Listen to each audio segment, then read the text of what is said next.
Hello guys, সবাই কেমন আছো? আশা করি সবাই খুব ভালো আছো আর আমিও ভালো আছি। Welcome back to my channel সমাজ ব্লগে তোমাদের সবাইকে অনেক স্বাগত আর অনেক ভালোবাসা নতুন একটি ব্লগ শুরু করছি। দেখো আমি এখন রেডি হয়ে নিয়েছি, এখন একটু যাব সানডুবি। আসামের সানডুবিতে এখানে মানে পার্ক মতো আছে আর কি, ওখানে একটু ঘুরতে যাচ্ছি। ওখানে মেলা বসেছে শুনলাম, কিন্তু ওখান থেকে অনেকটা দূর। চলো বেরিয়ে পড়ি। মেয়ে এখন টিউশন পড়তে গেছে, আসবে তারপর বেরোবো। আমি পুরো রেডি হয়ে গেছি, আমাকে কেমন লাগছে অবশ্যই কমেন্ট করে জানিও। দেখো এই ড্রেসটা পরেছি আমি। চলো আবার পরে দেখা করছি।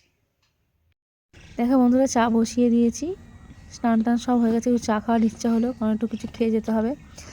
চা বসিয়ে দিয়েছি, চাটা ফুটছে, এবার চাটা নামিয়ে খেয়ে নেব। খেয়ে দিয়ে নিয়ে তারপর একটু খাবো, টিফিন করে নেব আর কি। এই যে লুচি আর তরকারি নিয়ে দাদা ভাই, লুচি তরকারিটাই খেয়ে নেবো, নিয়ে তারপর বেরিয়ে পড়বো। তারপর দেখো পড়বো, এবারে বেরিয়ে পড়েছি। এই যে দুদিকে মাঠ ঘাট আর মাঝখান দিয়ে রাস্তা, এইভাবেই আর কি আমরা ঘুরে বেড়াচ্ছি, রাস্তা দিয়ে যাচ্ছি। এখন দূরে অনেক পাহাড় রয়েছে, আর দেখো কি সুন্দর লাগছে না পাহাড়গুলো, কি দারুণ লাগছে। তারপর দেখো যাচ্ছি, তো দাদাভাই বাইকে করে নিয়ে গেছে, কারণ কোনো গাড়িতে আমাদের সহ্য হয় না, সেই কারণে। দেখো দূরে দূরে পাহাড়, আমি তো একটু ভিডিও করে নিয়েছি তোমাদের দেখানোর জন্য। কত সুন্দর না পাহাড়টা, দেখো কি দারুণ লাগছে। আমার মনে হয় যেন কাশ্মীর চলে এসেছি এমন মনে হচ্ছে। আমার কাশ্মীরের পাহাড় অনেক উঁচু হয়, কিন্তু এটা অনেক উঁচু না, মোটামুটি তাও হাইট আছে। দেখো এইভাবে যাচ্ছি অনেক দূর, 31 কিলোমিটার আমাদের এখান থেকে, অনেক দূর যাচ্ছি এখন। খুব মজাও লাগছিল, আবার ঠান্ডাও লাগছিল। রোদ্দুরে ঠান্ডা লাগছিল, কিন্তু অতটা কিছু মনে হয়নি। একদম চাদর সোয়েটার পরে একদম মুড়ি দিয়ে আমি ছিলাম।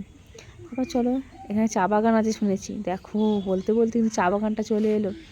কি দারুণ চা বাগান, দেখেছো? পুরো ভরা চা বাগান এখানে।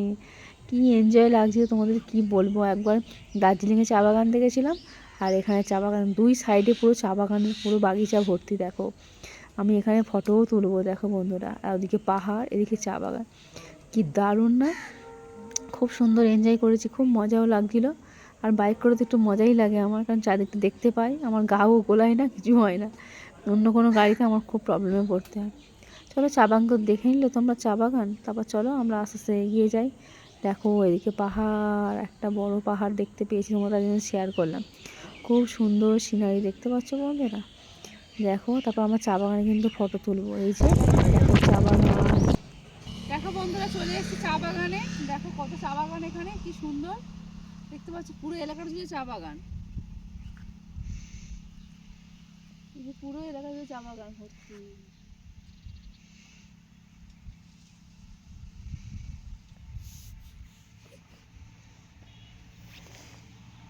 এখনো চান্ডুবি যেতে বাকি আছে, ওখানে গিয়ে আবার তোমার সঙ্গে সব কিছু শেয়ার করবো। চলো দেখতে থাকো। তারপর চা বাগানে ফটো ফটো তুলে নিলাম। তারপর আসল রাস্তা দিয়ে গেলাম। অনেক দূর যাচ্ছি, তো যাচ্ছি যেন মনে হয় কত দূরে আমরা যাচ্ছি। দেখো বন্ধুরা, পাহাড়ি রাস্তা এটা পুরোপুরি। আর এইভাবে যাচ্ছে, দেখো শালসেগুনের বাগান, কি দারুণ না এই জায়গাটা, খুব সুন্দর। কিন্তু দেখো বন্ধুরা, তখন বেজে গেছে 2টো, আমরা তখন যাইনি, 2টো বাজতে যায় তখন। আমার বেলা করেই বার হয়েছি আর কি। আর এই দেখো পুরো ওখান দিয়ে বাগান বাগান, জঙ্গল, এখানে নাকি হাতি বার হয় শুনলাম ওখানটায় গিয়ে, তাই আমরা তাড়াতাড়ি ফিরেও পড়বো। এই দেখো চলে এসছি মোটামুটি।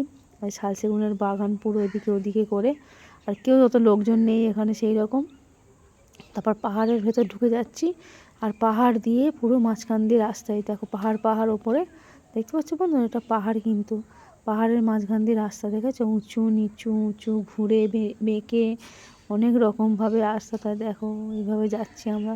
আর কি ঠান্ডা লাগছিল, প্রচণ্ড পরিমাণে ঠান্ডা লাগছিল জানো। এই যে তারপর আমরা কাছাকাছি চলেও এসেছি। এখানে একটা পার্কিং করার জায়গা নেই, ওদিকটা গিয়ে করতে হবে। দেখো খুব সুন্দর কিন্তু লাগছিল, আমার দারুণ লেগেছে। সানডুবি জায়গাটার নাম, সরি সানডুবি না, চানডুবি জায়গাটার নাম। দেখো এইভাবে চলেও এসেছি মোটামুটি। মাঝে মাঝে একটা একটা স্কুটি যাচ্ছে, একটা একটা বাইক যাচ্ছে, এই দেখতে পাচ্ছি। হ্যালো বন্ধুরা, চলে এসেছি। দেখো আমি এখন চান্ডুবি এসে গেছি অনেকক্ষণ আগেই। এসে একটু মানে জল টল খেয়ে নিলাম। তারপর খাওয়া দাওয়ার জায়গায় গেছিলাম, সেখানে খাওয়া দাওয়া পাওয়া যাচ্ছে না। অনেক রুটি চাউমিন এইসব শুধু আমাদের ভাত খেতে ইচ্ছা করছে, সেই জন্য চলে এলাম একটা রেস্টুরেন্টে। চলো তোমার সঙ্গে দেখিয়ে দিচ্ছি কেমন কী জায়গা। মোটামুটি ভালোই জায়গা, খারাপ লাগছে না, ভালো লাগছে, পাহাড়ি এলাকা। চলো দেখে নাও। দেখো বন্ধুরা, এরকম তাল পাতা দিয়ে এরকম কুঁড়ে ঘরের মতো বানানো 2-3টে জায়গা করা আছে খাওয়া দাওয়া করার জন্য। এই যে এখানে আমরা হেলমেট রেখে দিয়েছি আর পাশে বসে পড়েছি। দেখো আমাদের খাবার কিন্তু চলে এসেছে, ডাল ভাত, নানা রকম ভাতে, কুমড়ো ভাতে, আলু ভাতে, কচু ভাতে, নানান রকম। আমি একটা ফ্যানটাও কিনে নিয়েছিলাম, এটা মেয়ে খাচ্ছে। আমার দুটো ধারে নিয়েছিলাম, কারণ অত ভাত ডাল তো এক্সট্রা দেয়, অত খেয়ে উঠতে পারবো না, সেই কারণেই। দেখো কত রকম কী। এই যে মুসুরির ডালটা কিন্তু খুব টেস্টি ছিল, আলু ভাজা ছিল, বেগুন ভাজা ছিল, অনেক কিছু। তারপর এই দেখো বাইরেটা এরকম সব ওই তাল পাতা দিয়ে কুঁড়ে ঘর করা, আর সাজার দিক দিয়ে বেড়া দিয়ে আটকানো, আর এখানটা উপর দিয়ে একটা খাওয়ার জায়গা আছে। মোটামুটি জায়গাটা খুব সুন্দর লেগেছে, আমার খুব ভালো লেগেছে, আর খাওয়া দাওয়া খুব টেস্টি ছিল। দুপুরবেলা ডাল অমলেট দিয়ে ভাত খেতে খুব ভালো লেগেছিলো আমার। তারপর দেখো এইরকমভাবে একটু ঘোরানো এরকম আর কি। এই যে মেয়ে এখন সব খাচ্ছে দাঁড়িয়ে দাঁড়িয়ে, এই আর কি। অনেকে আসছে খাওয়ার জন্য, এইরকম। চলো দেখো বন্ধুরা, দেখছো কত সুন্দর পাহাড়, মানে ঘুরিয়ে পুরো পাহাড়, আর মাঝখানে নৌকাগুলোও ছিল। এই আর কি, এখানে সিনারি খুব সুন্দর লেগেছে আমার, খুব মজা লেগেছে। এখানে প্রচুর নাকি ভিড় হয়। আমরা যেদিনকে গেছিলাম সেদিনকে সব মেলাটা উঠে গেছিলো, তাই জন্য ভিড় ছিল না। এখানে পাশে একটা মেলা হচ্ছিলো বিরাট বড়, কিন্তু আমাদের কপালটাই খারাপ, মেলাটা আমরা দেখতে পাইনি। মেলাটা আগের দিন শেষ হয়ে গেছে, আমরা 6 তারিখে গেছিলাম, 5 তারিখে মেলা শেষ।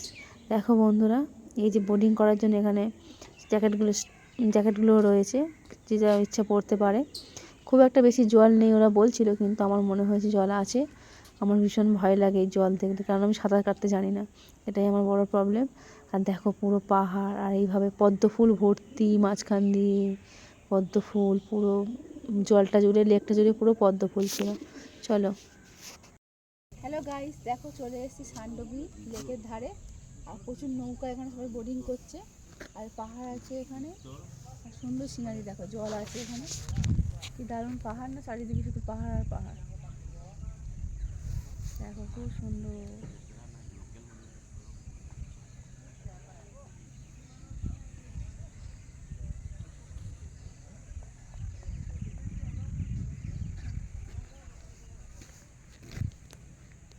চলো, দেখেছো তোমার বন্ধুরা, খুব সুন্দর। ওই দিকটা যাওয়া যায়, ওই দিকটা গেলে রিসোর্ট আছে ওদিকে, আমরা যাবো না ভাবছি, কারণ অন্ধকার হয়ে এসছে তো, সেই কারণে। চলো দেখে নাও, টাটা। হ্যালো বন্ধুরা, দেখো আমি চলে এসেছি বোটিং করবো বলে এখানে। এই যে বোটগুলো রয়েছে লাইন দিয়ে, বোটিংয়ে যাবো, খুব সুন্দর। চলো ঘুরে নিই। হ্যালো বন্ধুরা, দেখো আমি বোটে উঠে পড়েছি, কি মজা লাগছে, কিন্তু আমার ভয় লাগছে যদি কিছু হয়। এই যে কি সুন্দর দেখো, ওইদিকে পাহাড়, এদিকে আমি, এদিকে আমার মেয়ে। এই যে চলো দেখে নাও। হ্যালো বন্ধুরা, এই যে দেখো আমি নৌকায় উঠে পড়েছি। এই যে বাবু মুখটা দেখা, এই যে আমরা যাচ্ছি এই মাঝখান দিয়ে, এখানে পদ্ম ফুল রয়েছে, খুব সুন্দর লাগছে, খুব মজা লাগছে। চলো এই যে দেখে নাও এদিকটা, চলো যাচ্ছি এরকম ভিডিও করে।